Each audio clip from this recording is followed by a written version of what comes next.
Hello, friends. Hello again. Daniel, Mm-hmm. let's talk about overqualification. And let's talk about opening doors. You know what?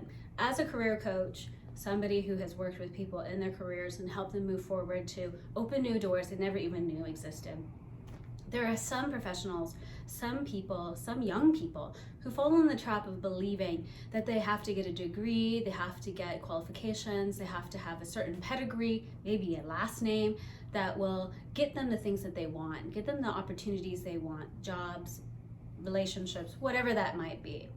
And here we're going to talk to you about what really opens the doors. I think what opens the doors is presentation. Presentation. There is a lot of things in the world. I'll put in an example of myself. I came from Germany to Texas for a week for training to become an HR generalist. Okay. And when I came here, things were amazing. I could spew the information back of what I had learned. You know what I mean? So the Friday of the week, they interviewed me. 2 days later, I had a job offer in my email, an offer letter. And in this position, it requires you to have a bachelor's degree. I don't have a bachelor's degree. You don't have a bachelor's. Not on the American system. On the German system, I do, but it doesn't qualify in the American system because our education systems are so different. Yeah. But we'll think American-wise. I don't have a bachelor's degree in America. I do have a high school diploma, and that's all I have. And I felt like, should I do it? Should I not? Because me coming as an outsider in, I look at the education system and I always think, well, I guess I must not be good enough. You know what I mean? Yeah. Because America's so hard on their students. Bachelor's degree is everything. Don't do an accredited college because that prepares you for the workforce, but it doesn't really give you the dream job you want. Oh. And that's a lot about what I learned about coming here, you know? In Germany, it's 50-50. It's schooling and work. Like how much God, how do you say it in English now? How much experience do you have in the workforce? Yeah. And what degree do you have that could benefit it? Yeah. And so when I hear people say, oh, they're overqualified, that can be true in certain positions. If you went in to say, oh, I want to be the manager of Walmart, we know you are overqualified for that position. We know, because you have such an extensive background. But today in our society, we don't have enough of the education, or the people who want the job are not working in the field that they should be working in. If you go to school to become an IT technician, why would you want to be an HR manager? Or why would you want to work as an office admin? Because you are technically there overqualified. But they should still give them an opportunity in that field with potential of growing somewhere else in a different field. So how do you present yourself though? Because you're somebody who is a horse riding champion, work with celebrities, train the best and beautiful, most expensive horses in the world, to going to changing your whole career. It was hard. It was hard because the thing is I had to balance out. Is the horse world going to take me everywhere I need to go? Is the horse world crashing? Is it going to last forever? Because I am still a little old body in the horse world. I'm nothing like the top of the top. The top of the top have been doing this year after year after year, going to the same horse shows, going to the same thing, winning and winning and winning. There's way more than just a world show, you know what I mean? But how I presented myself for this job was, I have a work ethic. I have been strict on my schedules. I clean myself up. I pay attention. I don't lack detail for anything. I'm like, let me get this done, let me push through, let me work through it. I am very project orientated because of the horses. Yes. You have a time frame to meet. You have to have a checklist of things that you need. And for me, when I go into an interview, I present myself as I am, as a horse rider. Yes. Because everything else is just an added bonus. Oh, I've worked in HR. Okay, cool. I mean, I come from a very humble beginning. I worked for 4 years, fit into a management position. After that management position, I slid right into an aviation company, into an office admin / HR position. Yeah. And I had only worked for the company a little under 2 years. Mm. And then I got slotted corporate HR position, which is handling the world or contracts. You know what I mean? Yeah. And it's busy, it's heavy. But how I present myself is, what you see is what you get. There is no if, ands, or buts about what I know or what I can do in my position. I just give it to them facts, and they either love me or they hate me. And it's hard in this day and age because employers are really critical of people.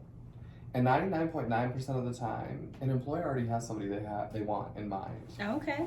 And you go to interview, and you're just a placeholder. Oh, okay. I had 5 interviews today, but we really want so and so. Oh, believe me, I understand. As a career coach, what you just said was transferable skills. Mm-hmm. Look for those transferable skills. There are some people who believe, well, if I have this education, if I do this, then I will finally. And most circumstances and most times it does not work out that way. Mm-hmm. Because a lot of people don't really care about where you went to school or what you do. MBAs today are a dime a dozen. Mm-hmm. A law degree, dime a dozen. Mm-hmm. And the thing is the most important thing that opens doors, or what you say, those transferable skills. It's the energy that you bring. Are you the type of person that I want to work with? Mm-hmm. Are you the type of person that I want to collaborate with? Are you the type of person that I want to see 8 hours a day or more? And are you someone that I want to share my life with? And it feels in so many ways like, you're interviewing a family member or a partner, but it really is a question about, what do I bring to the table? And it goes much more than the skills that you know, or the actual job skills like typing. And for me, I am very much overqualified. I've qualified for jobs. I remember one time I did an interview and I was called in for a career position for a global satellite company. And I had 7 interviews and the HR person was like, you are on point, you're perfect for it. And I had all these interviews with all these women and I did well. I didn't get the job. And I knew that, you know what? Even though on paper everything matched, I wasn't feeling the person who would be my boss. Wow. And I was just like, this isn't right. Even though he called me and said, you know what, I just don't understand why, and I'm really disappointed to tell you this. I was like, it's okay. I gave it all my best, but not every job is going to be right for you, even if you absolutely are a perfect fit. And it really comes with knowing yourself and what you bring to the table.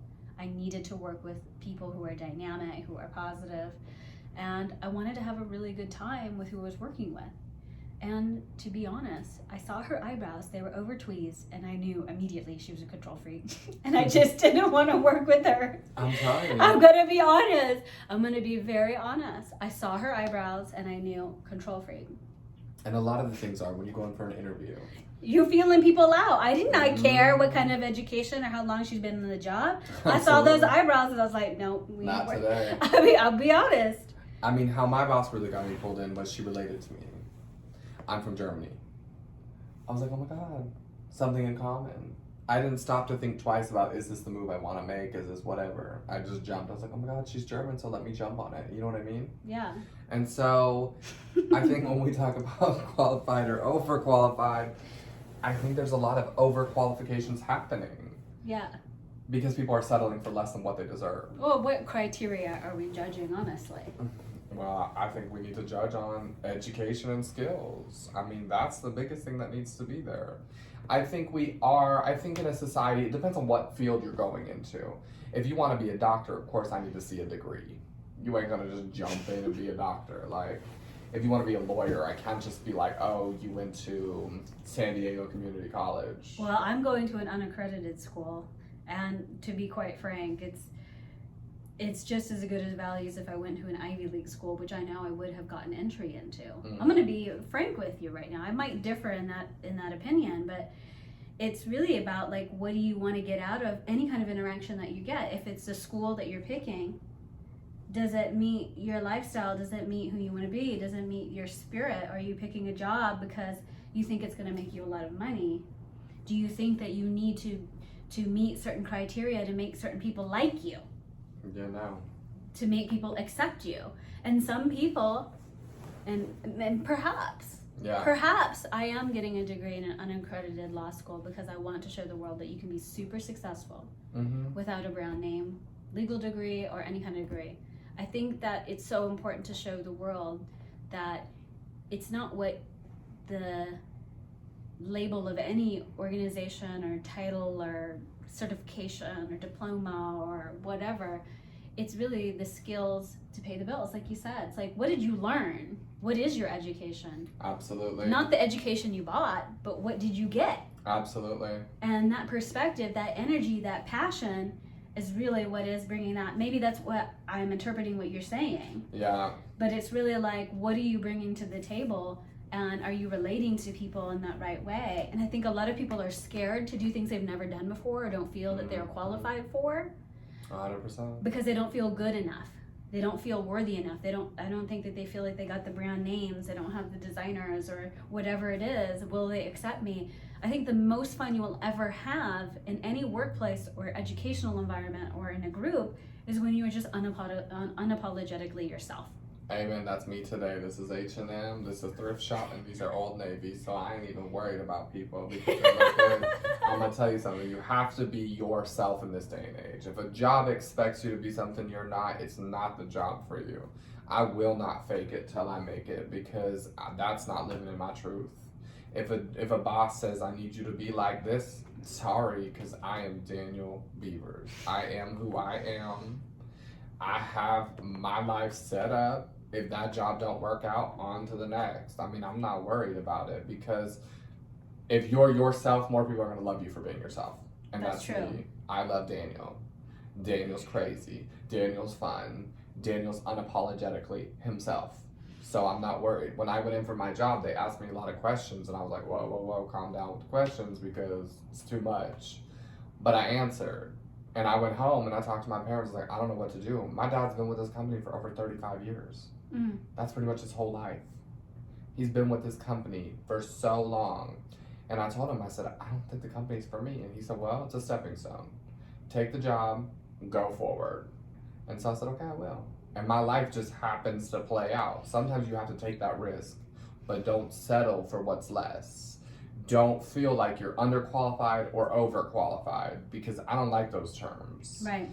Be you. And if you get the job, great. If you don't, someone else is going to love you for you. Well, you're qualified no matter what. Ultimately, yeah. I remember we were at dinner with Frank and I said, I think what I feel for you and your career, Frank, is that you want a career where you don't have to hang your soul at the door. Amen. You know what I mean? Hello, soul. All personality, all desires, all things that make me happy, just put it at the door, come in, and it really is a conversation that everybody who's looking for a school or job or some kind of vocation is like, am I good enough? Or maybe I'm overqualified. Maybe I have to prove myself. Maybe I have to get 100 degrees to make somebody see my value. I know that I have done that in the past, is like get all these certifications to prove that I know what I'm doing. It's like I've always known what I'm doing. Ever since I was a little child, I could go into a room and nail on the head the elephant in the room, what's making something wrong, and finding a solution to make it right. I think we all have that intuitive sense. Yes, we all need education to enlighten ourselves, broaden ourselves, to expand on our passions, but the education that we receive should not define us, should not say, well, this is as much as you could do, you only have this much education, this is as much you could do. Look at Yves Saint Laurent. I think he was like 23 when he took over Dior, when Dior died. 23, 26? Incredible designer. Right? Incredible. So this is what I'm saying, it's like, and even at any age, even if you feel like you're older, if you're an older person watching this, Louise Hay didn't start her publishing company, Hay House, until she was like 67 and had gone through cancer.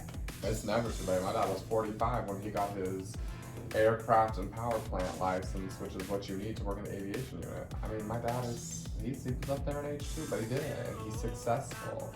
I don't think it matters what age you are, you have a goal, you go out there and you achieve it. the biggest question is, what is overqualified to you? Do you feel like you had a fair shot at an interview at a job? If not, let us know. We want to know about that. Yeah. And do you feel good in your position you're in now, or do you want to change it? Do you want to get those qualifications you need? We're interested in knowing your opinion on this. Yeah.